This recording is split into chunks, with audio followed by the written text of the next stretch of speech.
So if then a guest says, oh, I'll clean up after myself during this 4-day stay, and I don't need someone to, clean my sink every day. I can make my own bed. Then of course that can generate 2, 3, 4 times, this 8 or 10 euro saving. And from that money, we can plant a tree. That's as simple as it is.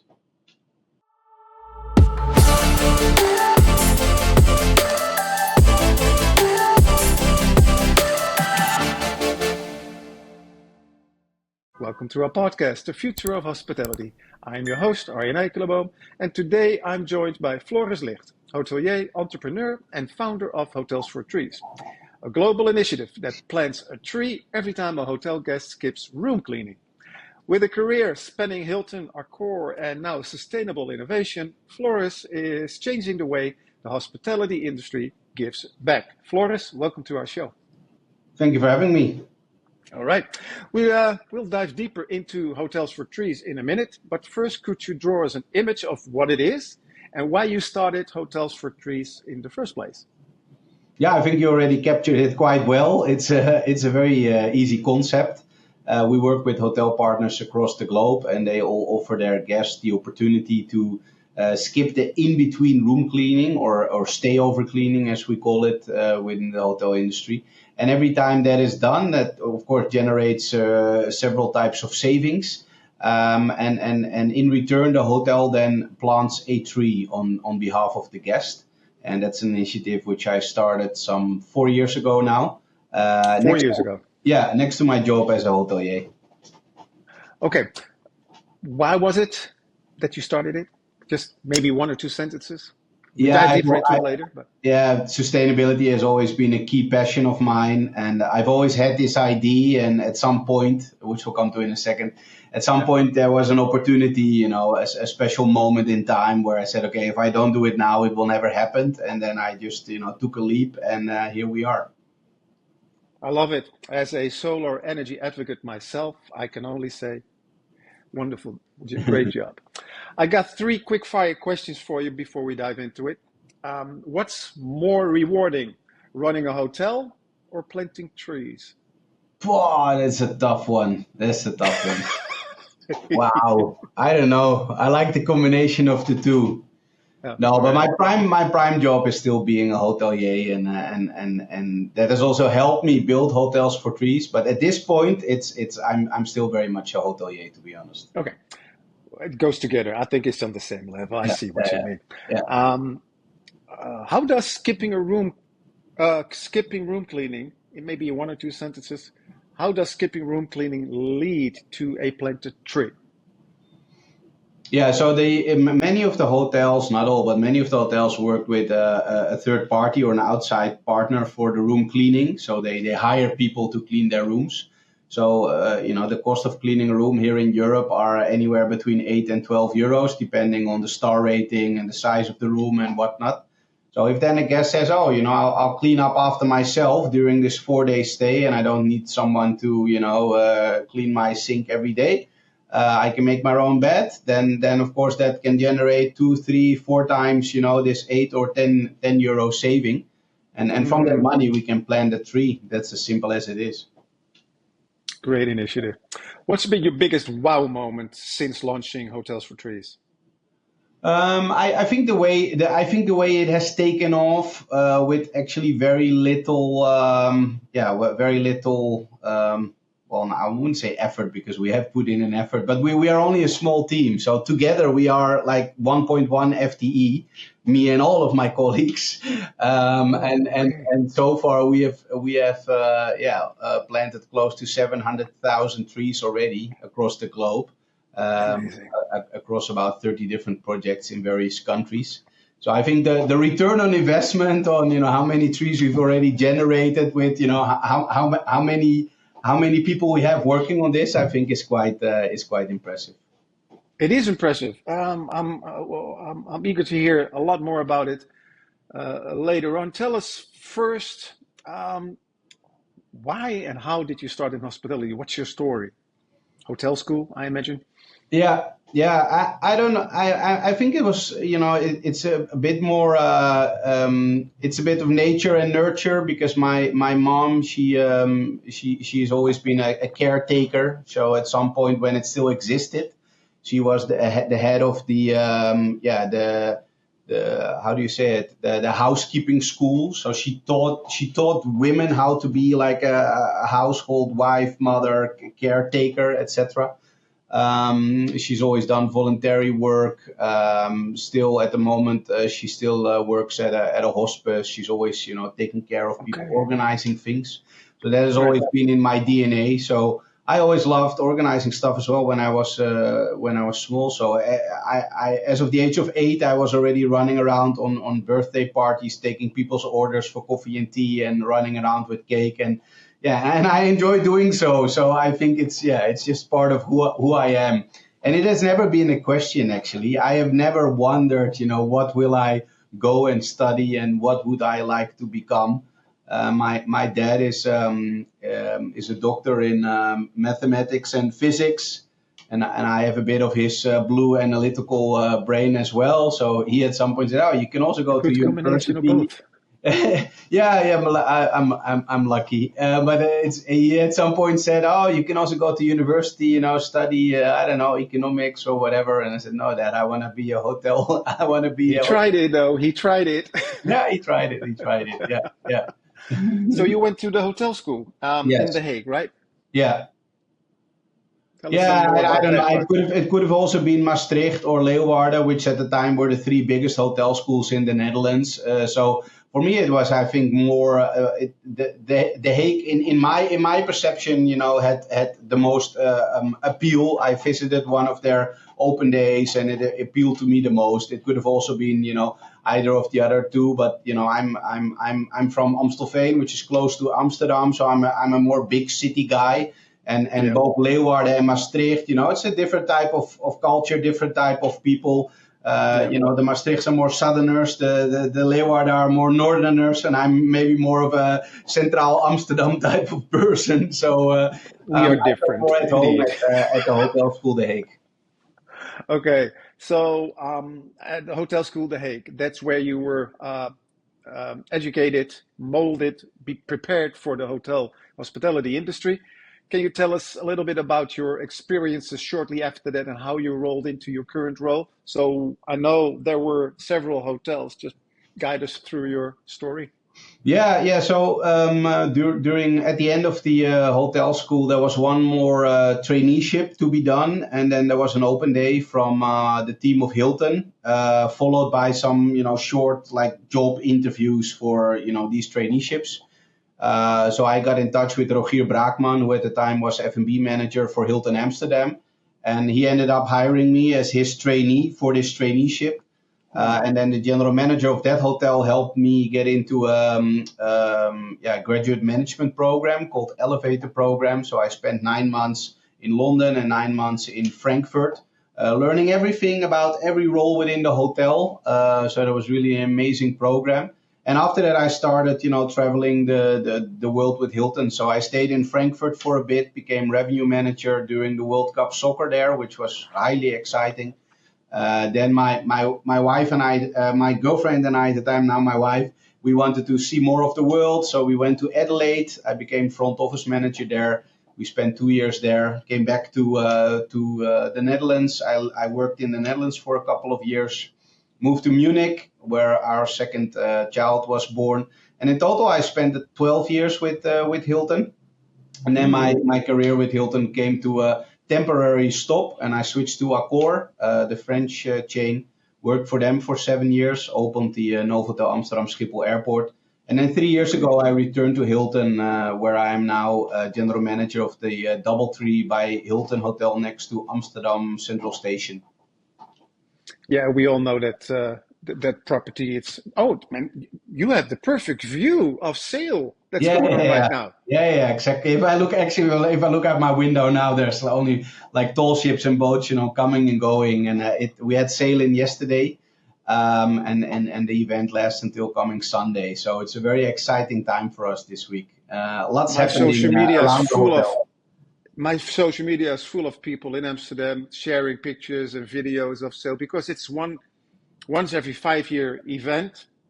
And it started in 1975, that's 50, yeah, 50 Mm-hmm. years ago. That was the Yeah, first time. My yeah. first time and my last time, unfortunately, because I keep missing it now again, was in 1985, Sale 85. I remember. I was 18 years old. Anyway, beautiful. Yeah, it's nice. I hear Hilton, Adelaide, Frankfurt, Amsterdam. Hilton Amsterdam, that's the property in South, right? Yeah. That's the iconic building, beautiful. How was your? I want to hear a bit more because you were um, trained as a F&B manager, or could you tell Yeah, us a little yeah, bit more so about that? food and beverage trainee. Yeah, yeah. So my boss was in charge of everything related to food and drink at this hotel, which you know it, but it's a lovely property. It Oh, has yeah. this amazing Italian restaurant called after the former general manager Roberto Payer. Um, and it has a beautiful terrace and a Oh, garden. yeah. On the water. Yeah, where I actually ended up getting married in that garden. So the hotel has Oh, quite a really? special place in my heart. It has a Oh, lovely wow. pavilion, amazing meeting rooms, and yeah. So I was the right hand of the person in charge of food and drinks. So I was all over the place. You know, room service, mini bar. They also have a really nice coffee bar. So I spent some 5 months there, I think, working on all Okay. sorts of different projects. But it was so exciting, and I mean, I loved the atmosphere. I loved the general manager at the time. Actually, I was still in touch with him yesterday because he was also on a boat during sail. Roberto Payer, he's now retired, but I think he's one of the most iconic hoteliers that the Netherlands has ever seen, and he has really, also further increased my appetite and my enthusiasm about the industry. He's a very passionate, very creative guy, very strong eye for detail, and yeah, he also helped me grow a lot. You know, just by observing him and seeing, how he would engage with guests and how he continuously was working on on his product and hiring new people with new ideas. So there was always something going on. And he helped me get into the Hilton Elevator program, for which I'm still very grateful. So, and that brought you to places like London, Frankfurt, Adelaide, all for Hilton. How did those international Hilton roles shape your leadership style? Yeah, I think the key thing is that through working in various different countries, you become a bit more of a global, citizen. I mean, of course, you can also, finish your studies and travel the world for a year. But being a tourist in a country and working in a country and working and living, with the people in a country are fundamentally different things, in my opinion. So I learned what it is, to be Dutch in the international arena, and how the French tick and the Germans tick and the Austrian tick, and then and through all that you become a bit more balanced maybe, and I mean I'm sure that people will very much still recognize me as a Dutch guy. I speak my opinion and I'm present, and probably some people would The label it typical as Dutch directness. too direct and arrogant. Yeah, But I you do, know. you learn a lot, and you find a bit of your place in the whole international arena. And I worked with people from 50, 60 different countries in all types of different departments, and saw a lot of the world. So yeah, that really helped me grow as a person as well. Yeah, I bet. What was it like balancing a global career like that with family life? And you have children also. Yeah, yeah. I mean, I think it's also it also depends on, if you have a feeling about how this balance should be, and live by it, or if you try to live by a certain standard that you already see. And by that I mean is you can also set a new standard or lead by example. So I'm very much a person who likes to I need to be here when I need to be here. I want to do my work and do my work right, but I also want to enjoy my private life and my family life and have time for sports, etc. And actually, from the moment that I've started working, that has always been my approach. So I have been in roles where people around me worked 80 hours a week, but I was maybe putting in 45 or 50 hours a week. As far as I'm aware, that's never raised eyebrows, because it I always had my quality and my output was always up to par or even above par. So I think I've always had a very good balance between my private life and my work life. There was a point where we were in Munich, where both my wife was also still working very hard on her career and also traveling a lot, doing a lot of international travel.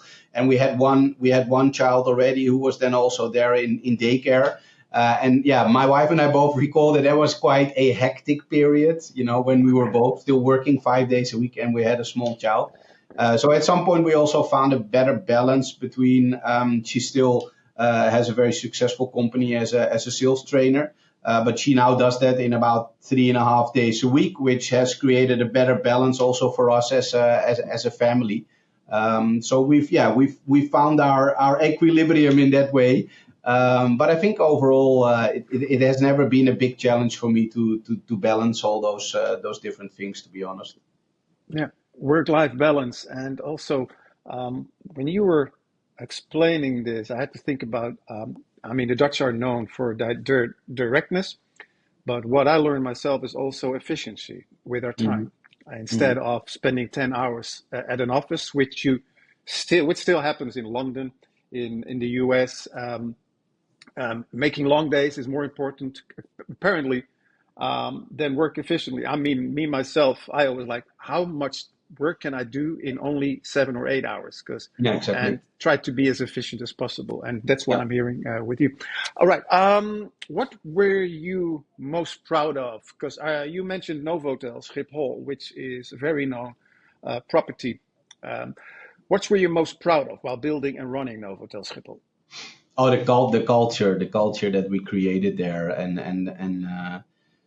the fact that we were nominated with the Dutch Hotel Award only 1 year after the opening, and we became the number one on TripAdvisor, and the culture. So the hotel, the full name of the hotel is Novotel Amsterdam Schiphol Airport, but quite quickly we became Team NASA. So our acronym was NASA. I mean, how cool is that?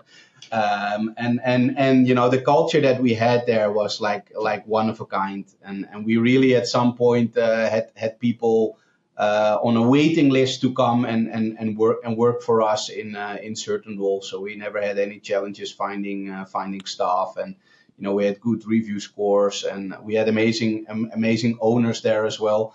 And there was a lot we could do. I'm a very entrepreneurial general manager, so I'd like to build, etc. And there was also a lot of room to do so. And there was also already there a very strong focus on sustainability. So not only in the way that building was built, but also how we were running it as a team. And that was also very much supported by our owner. It was very much driven by myself and the team. But also Accor as a chain, they have a very strong focus on sustainability, as does Hilton. But Accor has a very strong program called Planet 21, where they really have like an online dashboard which has like over 150 initiatives across various topics that you can implement as a hotelier in your hotel to really make a difference. So it says, okay, you want to have a bee garden, or you want to have a green roof, or you want to do this X, Y, Z, and then it shows you information, inspiration, best practices from other hotels. Like yeah, so there was really a tool to drive this. No, but the culture above all, it was a truly amazing time. And openings are magic. I mean, hotel openings are magic. That whole lead up, being in this empty hotel, and at some point, the first guest comes in, and we were like fully booked 3 days later. So we went from 0 to 100 in in 3 days time. It was amazing. Wow. Yeah. Exciting.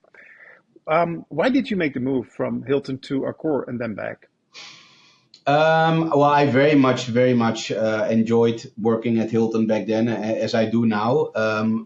But every now and then, within Hilton in a continental Europe level, there there's like a stoelen dance, like a chair dance. People move. This person goes there, tak tak tak tak, tak. And I had sort of missed that carousel, and I was looking for a new a new opportunity.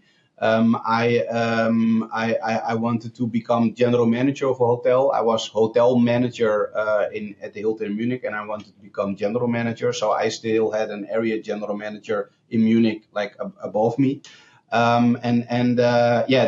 right opportunity was just not there with Hilton. I applied for a couple of roles for which I wasn't successful. And then at some point the phone rang and somebody asked me, "Oh, they're opening a new Novotel at the airport. Would you be interested in having a chat?" That was the catalyst. And I very much fell in love with with Accor as a brand, which I think is an amazing brand as well, but also with the owner.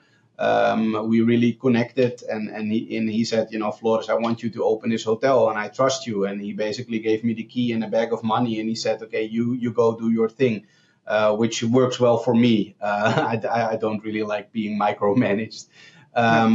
Who does? But so that's how it came about. So I wasn't really intending on leaving Hilton because Hilton had been very good for me, and I started my career there, and I did this elevator program. But sometimes things go as they go. So I spent lovely 7 years with Accor and at the Novotel. But always in the back of my mind, I kept feeling I was a Hilton boy, and I wanted to return to Hilton at some point. And then this opportunity came. Which was a dream come true, to be honest. Was that the moment also that you started to, or you decided to do an MBA at Nyenrode?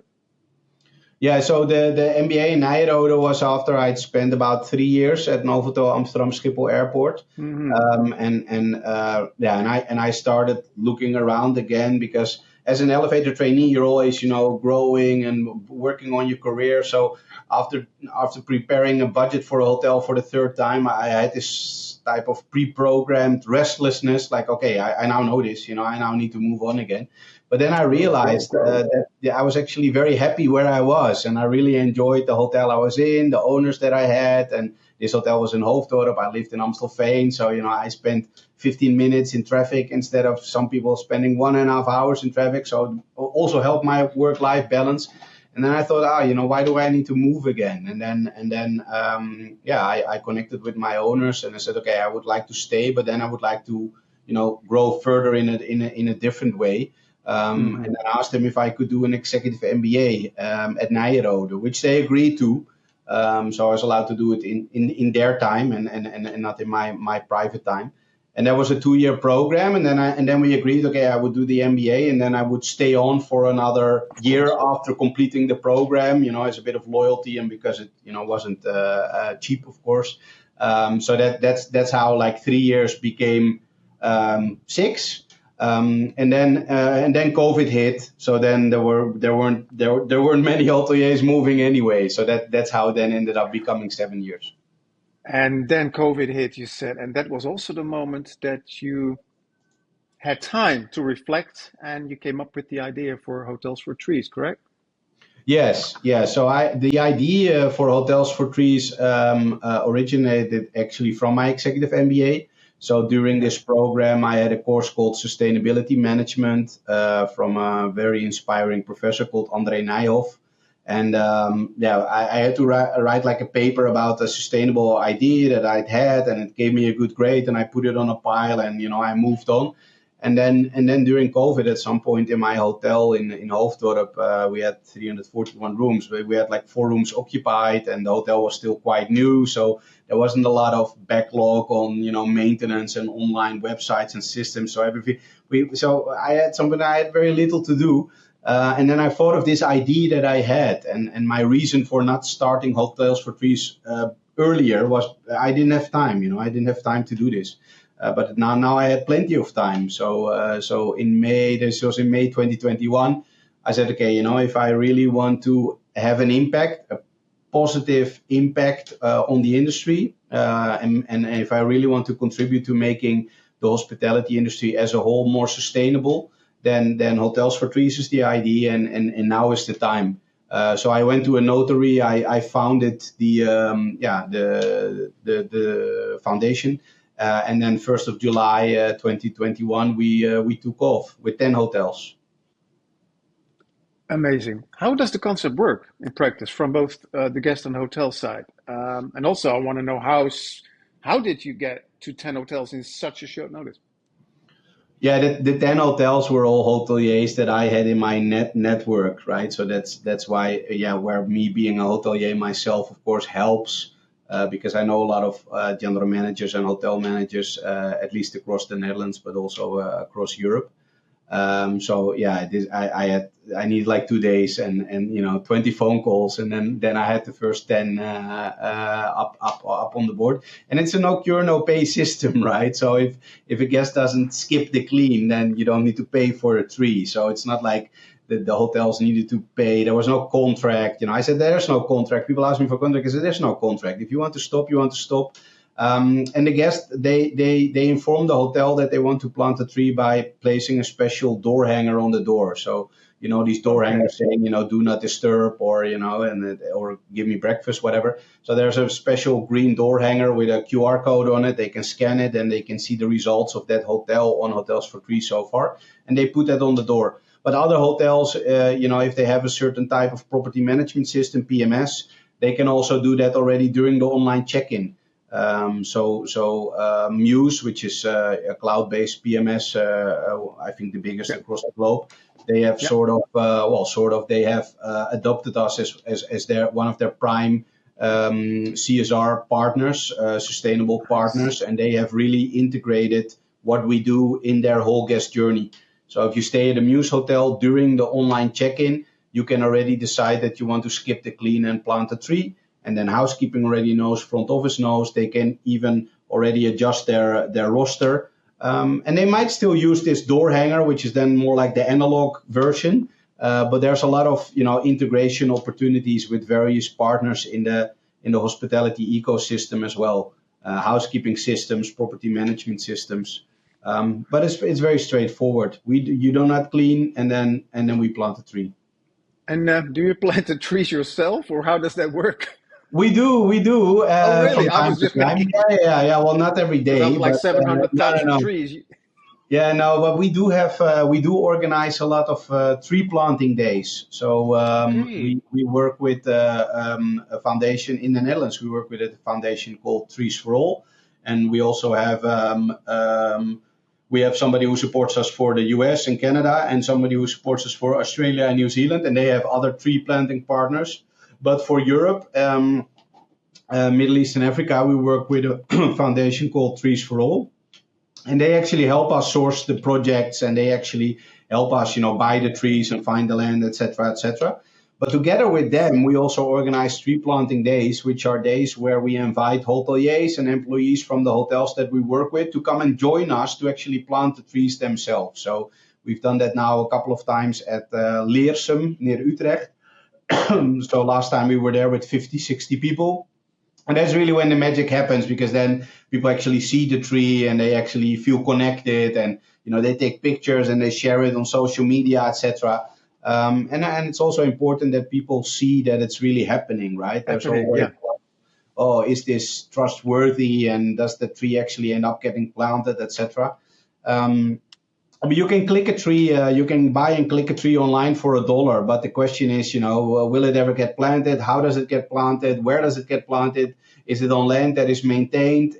Will it be, protected from wildlife? How long will it be there for? So there's a big difference between planting trees and growing trees, and we are very much about growing trees. So whatever we plant is between 50 centimeters and a meter tall. We plant with respect for the biodiversity in the area, so no monocultures, but with biodiversity in the area. Where possible or relevant, we plant with the local community. So we have a couple of projects in Africa, for instance, where the farmers, they're chopping down the trees to use it as charcoal, and because of that, the desert keeps expanding. So then it's also very much about education and this becoming part of the community as well. And that's why we like working with Trees for All. What kind of feedback are you getting from staff and partners? Yeah, what's really nice to see is that it has a lot of wins. So this whole concept has a lot of wins. So the staff like it, especially younger generations like it because they want to be part of something bigger than them and want to work for an employer that also is taking care of the planet, so to say. They love the Yeah. tree planting days, of course. So they like that hotels go above and beyond when it comes to being sustainable. So that's nice. Guests like the fact that they can somewhat, compensate the impact of their travel. I mean, we're not claiming, CO carbon No. compensation or whatever. We say we don't clean, we plant a tree. That's what we do. But also meeting and event planners and corporate meeting planners and companies, they also like the fact that if they have an event, 200 people, 3 days, they can agree that, for those 200 rooms, for two of the days, always the stay length -1. They will plant trees together, so they can then even announce, say, "Oh, we're not going to clean your room, but together as a group, we're planting 400 trees by skipping this." So there's a lot of wins, and what we actually see is that out of all because we now have close to 270 partners, out of all the parties that have joined us, like only 3 or 4 have stopped because of change of ownership, or because they became a home to refugees, or because or because they went bankrupt. But there's not really there's not an awful lot of hotels that join us and then stop again. And if they want, they can, because there's no contract, and there's no cost involved. They can just return us the door hangers if they have them, and then thank you. I can imagine that people want to be part of this movement. It's a great movement, especially indeed the younger generation would like this a lot. What is your long-term vision for Hotels for Trees and its global impact? Yeah, I mean, I very much hope that we will become a global player, and that at some point, one of the mid-size or larger hotel chains, will reach out to us and say, "Oh, are you interested in, us rolling this out across the entire, brand, so to say?" We do have branded hotels, so like we do have hotels, also Hilton hotels or Accor hotels, but they are also always on the franchise side of the Yeah, business. it's not the Um, organization itself; it's just yeah, the individual franchisees. Yeah, because all of the big brands, they have their own strategy and their own philosophy and their own experts when it comes to sustainability. So they tend to be a bit more hesitant, and they want to make sure that it's trustworthy, so to say. So far much of our growth has been with standalone hotels, smaller chains, so like 9 hotels, 12 hotels, 16 hotels. So we're hoping to soon catch a bigger fish and then really take off.